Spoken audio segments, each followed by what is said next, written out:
Hello दोस्तों, high blood pressure यानी high BP वाले पेशेंट्स में अक्सर अलग अलग तरह की सलाह आपको मिलती है। बहुत सारे लोग आपको अलग अलग तरह की एडवाइस देते हैं, कुछ सही कुछ गलत। आज हम डिस्कस करेंगे कुछ ऐसी गलत सलाहों के बारे में जो अक्सर आपको मिलती है, जिन्हें डिस्कस करने का पर्पज़ ये है कि इन गलत सलाहों को आप फॉलो ना करें और अपनी लाइफ को ना बिगाड़ें।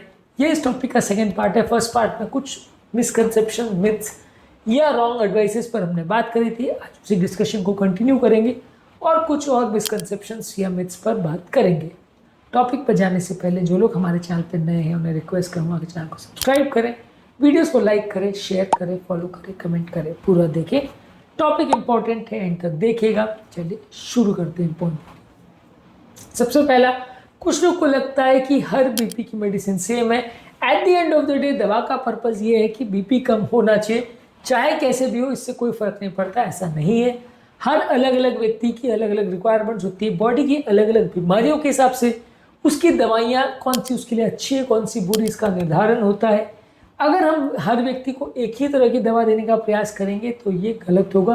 कई पेशेंट्स में, डायबिटिक पेशेंट में एसी इनहिबिटर्स या आरबीज बेटर रहते हैं, कई माइनॉरिटी कम्युनिटीज़ में कुछ और दवाइयाँ बेटर रहती है, कई जगह पे कैल्शियम चैनल ब्लॉकर्स बेटर रहती है।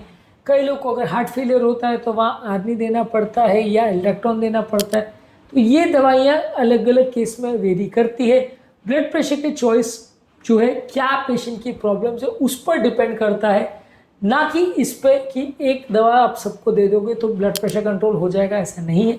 यहाँ पे टारगेट सिर्फ ब्लड प्रेशर को कंट्रोल करना नहीं है, यहाँ पेशेंट के प्रॉब्लम्स को कम करना है, उसके मृत्यु दर को कम करना है, उसके हार्ट फेलियर को कम करना है। और इस मामले में एक ब्लैंकेट स्टेटमेंट सबके लिए सूटेबल है, ऐसा नहीं है।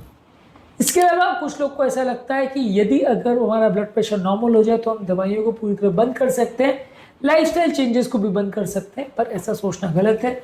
आपके लाइफस्टाइल चेंजेस तो एटलीस्ट आपको कंटिन्यू करना पड़ेगा। दवा आप कुछ दिन बंद करके देख सकते हो, लेकिन रीचेक करते रहना ज़रूरी है। अक्सर आप जब दवाइयों को सडनली बंद करते हैं तो बीपी वापस शूटअप होता है और प्रॉब्लम्स हो जाती है। यदि आपका बीपी लो है तो दवाइयों को भी धीरे धीरे करके वापस कम करना चाहिए। ऐसा मत करिए कि सारी दवाई एक दिन बंद कर दिया। आप दवाइयों को कम कर करके देखिए और फिर देखिए कि ब्लड प्रेशर कितना रहता है।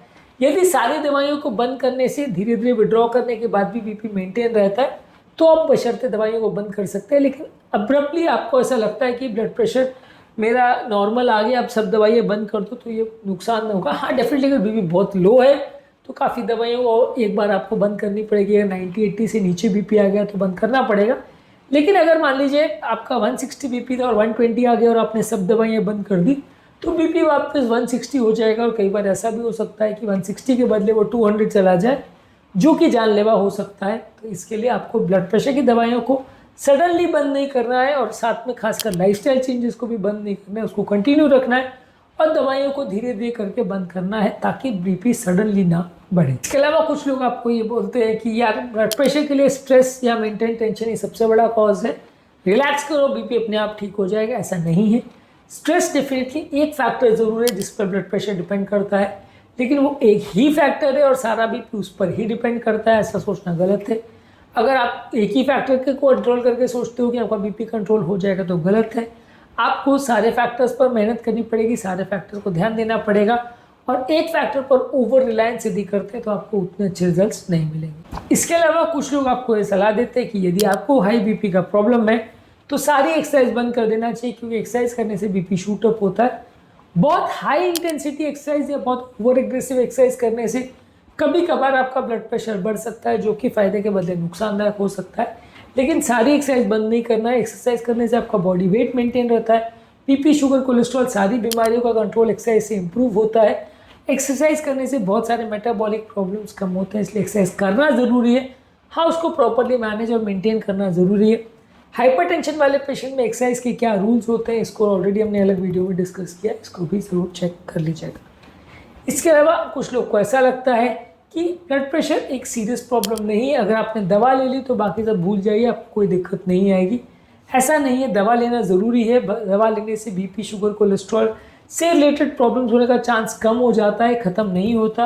Heart attack, heart failure, kidney का प्रॉब्लम, ब्रेन का प्रॉब्लम, ये सारी चीज़ों का रिस्क दवा लेने से कम होता है, ख़त्म नहीं होता। हर चीज़ों पर आपको ध्यान देने की ज़रूरत है।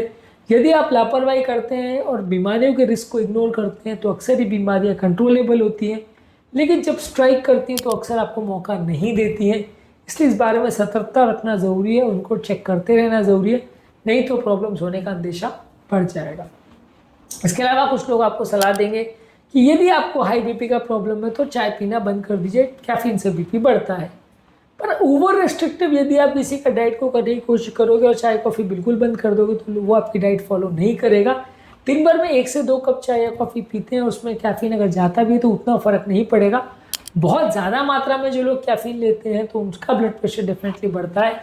तो मैक्सिमम अगर 2 से 3 कप अगर आप चाय पी रहे हो और बहुत ज़्यादा स्ट्रॉन्ग चाय नहीं पी रहे तो एक्सेप्टेबल है। पर अगर आप 8, 10, 15 कप दिन भर में पीते हो तो डेफिनेटली उसको कट डाउन करना चाहिए, पर पूरी तरह से बंद करना एडवाइजेबल नहीं है, क्योंकि लोग उसको लंबे समय तक नहीं मानेंगे और फिर कई बार वो आपके साथ बाकी चीज़ों में भी कोऑपरेट नहीं करते और बाकी सारी सलाह भी मानना बंद कर देते हैं। इसके अलावा कुछ लोग आपको बोलेंगे कि यदि आपको बीपी का प्रॉब्लम है तो शराब पीना पूरा बंद कर दीजिए।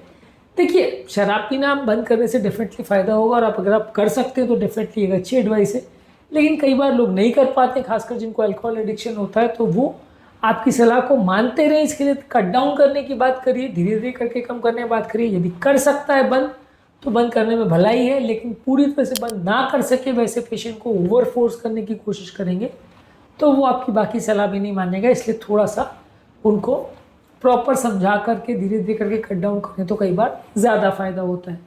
ओवरऑल ब्लड प्रेशर मैनेजमेंट में एक पर्सनलाइज टारगेट रखने की ज़रूरत है, जहाँ हर व्यक्ति के लिए एक सेम पैटर्न फिट होगा ऐसा ज़रूरी नहीं है। सबको अपने हिसाब से मैनेज और मेंटेन करना पड़ता है। यहाँ पे सिर्फ ब्लड प्रेशर को कंट्रोल नहीं करना है, यहाँ पे पूरी लाइफस्टाइल चेंज करना है, हेल्थ का ध्यान रखना है, मेडिसिन का ध्यान रखना है, स्ट्रेस मैनेजमेंट करना है। ये सारी चीज़ें करने से आपका लॉन्ग टर्म रिस्पॉन्स बेटर आएगा। यदि आप एक आध ही एस्पेक्ट पर फोकस करते हैं तो रिस्पॉन्स उतना अच्छा नहीं आएगा। लोगों के ब्लड प्रेशर को रेगुलरली चेक करते रहना भी ज़रूरी है। यदि आप चेक नहीं करोगे तो अक्सर हाई बीपी की रीडिंग्स मिस हो जाती है और पेशेंट्स को बाद में प्रॉब्लम आती है। बहुत ज़्यादा ज़रूरी है इस मामले में पेशेंट एजुकेशन होना। यदि पेशेंट प्रॉपरली एजुकेटेड होगा तो वो अपनी बीमारी को बेटर वे में मैनेज करेगा और प्रॉब्लम्स कम आएगी। अनएजुकेटेड या पार्शली एजुकेटेड पेशेंट्स अपनी बीमारियों को मैनेज नहीं कर पाते, प्रॉब्लम ज़्यादा होती है। इसलिए पेशेंट्स को प्रॉपरली एजुकेट करना ज़रूरी है। आज के टॉपिक में हमने बात करी कुछ इंपॉर्टेंट एडवाइसेस के बारे में जो हाई ब्लड प्रेशर के पेशेंट्स को दी जाती है। ये सारी एडवाइसेस गलत है और इसको फॉलो करना फ़ायदे के बजाय नुकसानदायक होता है।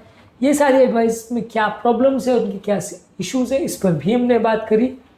इस टॉपिक के फर्स्ट पार्ट में भी हमने कुछ एडवाइसेस पर बात करी थी, उस वीडियो को भी ज़रूर चेकआउट करें। उम्मीद करूँगा कि आज के टॉपिक में कुछ नई बातें जानने को मिली होगी। जो लोग हमारे चैनल पर नए हैं, टॉपिक एंड करने से पहले उन्हें रिक्वेस्ट करूँगा कि चैनल को सब्सक्राइब करें, वीडियोज़ को लाइक करें, शेयर करें, फॉलो करें, कमेंट करें पूरा।